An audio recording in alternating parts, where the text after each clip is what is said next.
So I've been studying YouTube for a long time now. I've been trying to figure out what the best video I can make next is.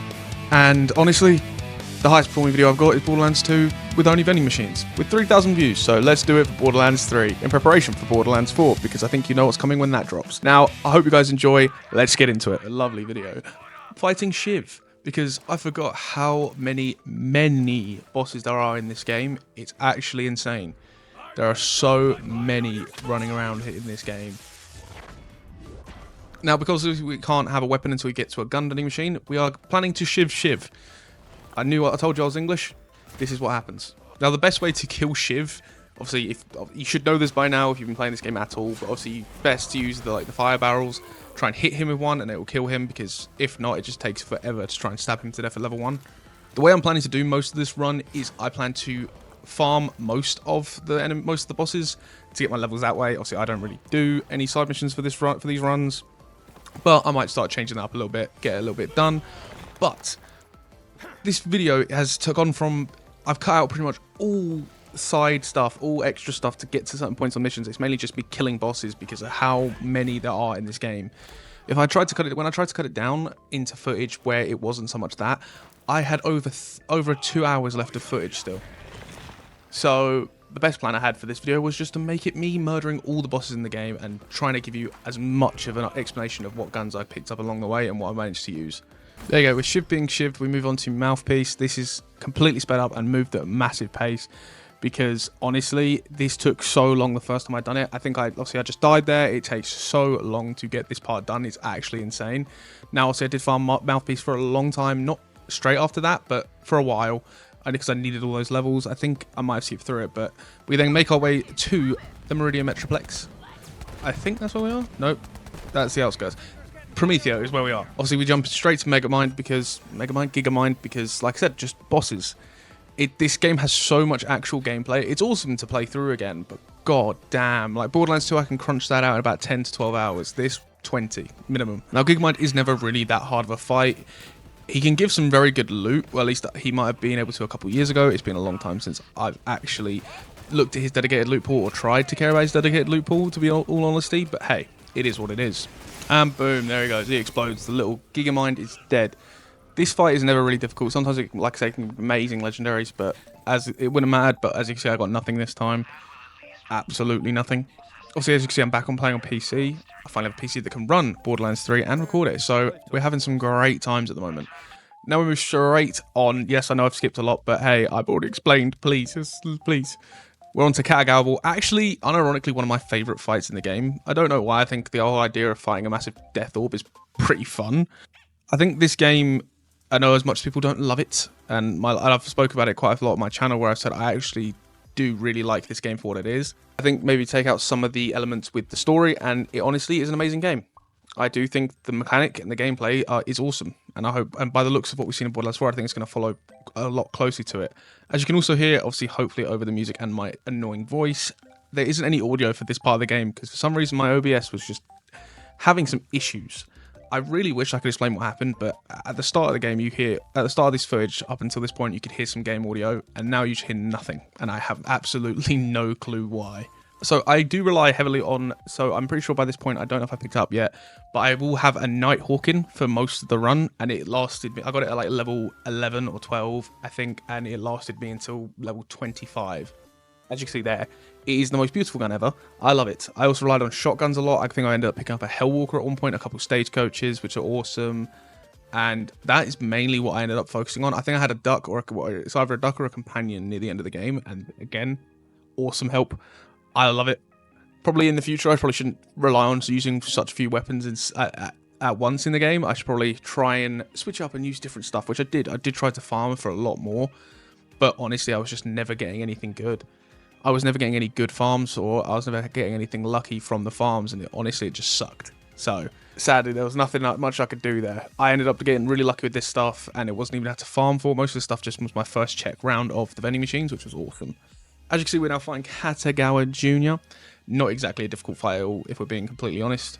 An annoying fight, because when he gets into an angle like there, apparently I'm not hitting him all there. Partly because the Nighthawking is quite inaccurate when you're that. It's weird because it's not an inaccurate gun at all, but there it just felt really, really inaccurate. And there we go with Katagawa on his last legs. He's still trying to run away. This is what annoys me about this fight. You get him really low, and at the end, his health just seems to be fucking Giga Chad levels. Like, bro, is so strong. But with Kagawa finally dead, that part is done. I've just retroactively gone in there and cut like a decent amount of footage because I didn't realize I've left probably a good 4 minutes in of just him there. So that will now be cut. You are welcome. All right, now we move straight on to the Rampager, because honestly, again, this fight, again, I feel like a lot of the fights are very, very samey in this game. There's not very much variation. There's not much difference. I know it's probably easier said than done, obviously being only a fan of the games and someone who likes to play the games rather than someone who is actually out actively creating or being a dev for the games. But there was not very much variation in these games at all, I don't believe. I really think they were very samey. The Rampager fight is also one of the easier fights in the game. Obviously, you got all the Vault monsters being obviously Tyrene, Troy. So no, Troy isn't technically one, but Tyrene is like the big one. Troy, Rampager, Grave Ward. They're all pretty simple, but I think Grave Ward's always going to be my favourite. Massive crit spot in his eyes and his chest makes it such a actually decent farmable fight, because I think that's what Borderlands should be. I think Borderlands should mainly be farmable enemies, but it's not always that way, sadly. I feel like I've done everyone who watching this video a beautiful favour, because I've spoken about Borderlands 3 a few times on this channel, whether it being shorts or in a couple videos, right? And every single time, everyone's number one complaint with this game is the 13-year-old girl, Ava. Everyone hates her character, and honestly, I don't disagree. I personally never really bothered. It was never really bothering to me at all until I really started doing these runs and playing it more when I've played this game more now than I ever have before, and god damn it, the talking, not just between Ava though, Lilith as well in this game is absolutely outrageous. And boom, he is gone. We did get a legendary from this drop, from this run, but I don't actually, like, none of the legendaries I ever feel like I get from the bosses are that good. I think I didn't farm Rampager at all actually for this run. I never usually do it anyways. I don't feel like it gives much XP. I feel like the fight takes too long. That was only a thing anyways.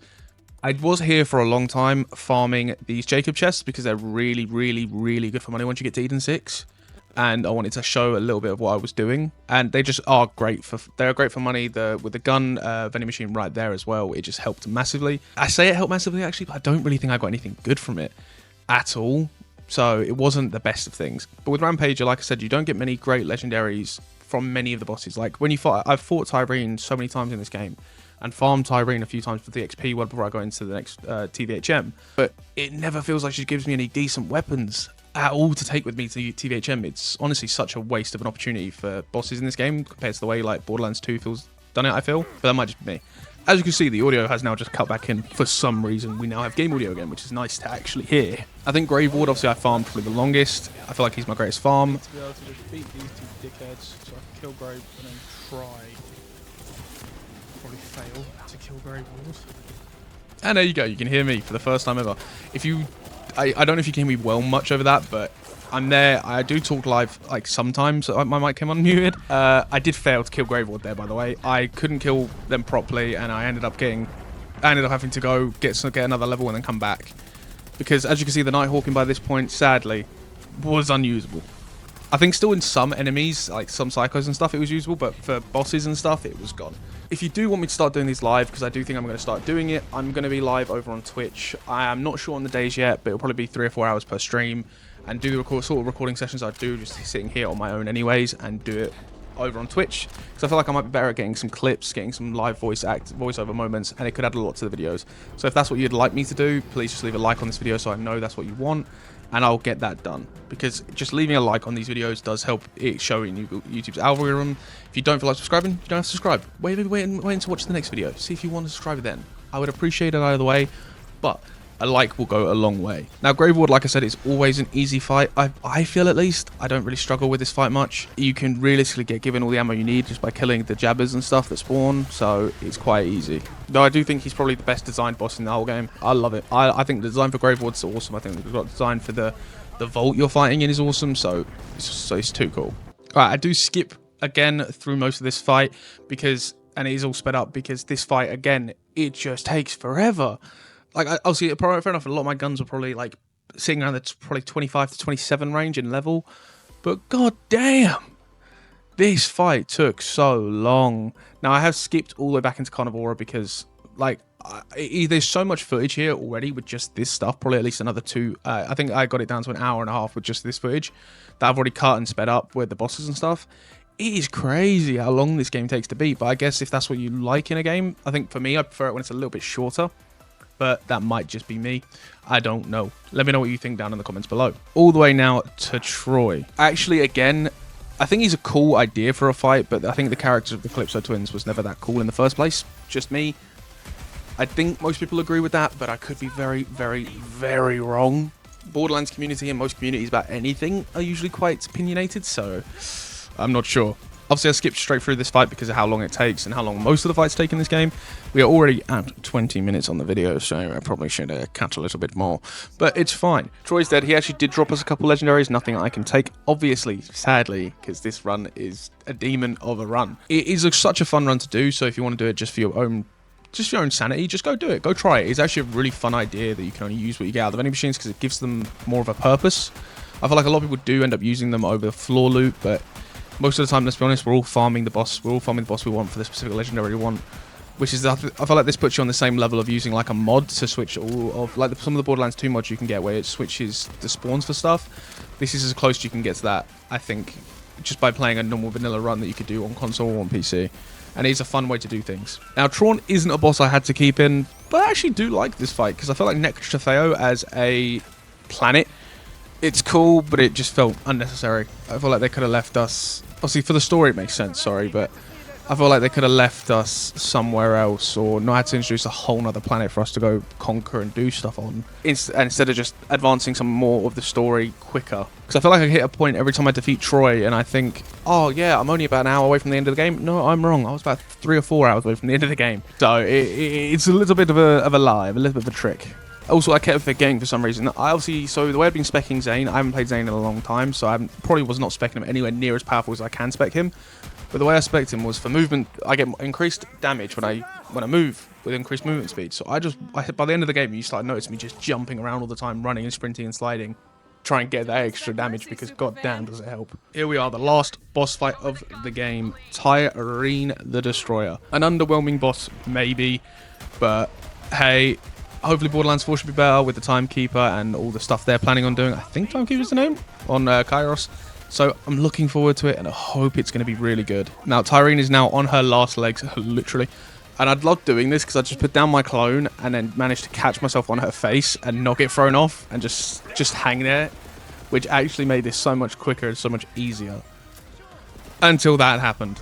At this point, I wish I'd left my mic unmuted. I think in this exact moment, I'm thinking about leaving my mic unmuted. As you see, we got the cutscene, so we should be fine. But I was still absolutely crapping my pants, thinking I'd have to redo that entire fight. It wasn't too difficult, it wasn't too bad, it just didn't want to do it. I think I've been recording for like 6 hours at this point, which obviously, it's not that bad. It's fine. And I'll obviously playing the game straight, really wanting to get this video done and made, because obviously I said I was going to upload every Friday. It is now Sunday that I am now recording this voiceover. I am late by a lot, so we did not exactly make the deadline, but it's fine. That is Tyreen out of here, killed and destroyed. This run has been so much fun. I actually really enjoyed it. Doing this on Borderlands 3, I reckon all of you should go give it a go. Now for the same ceremony we do every game, all the stuff off the edge. Thank you for watching. Goodbye.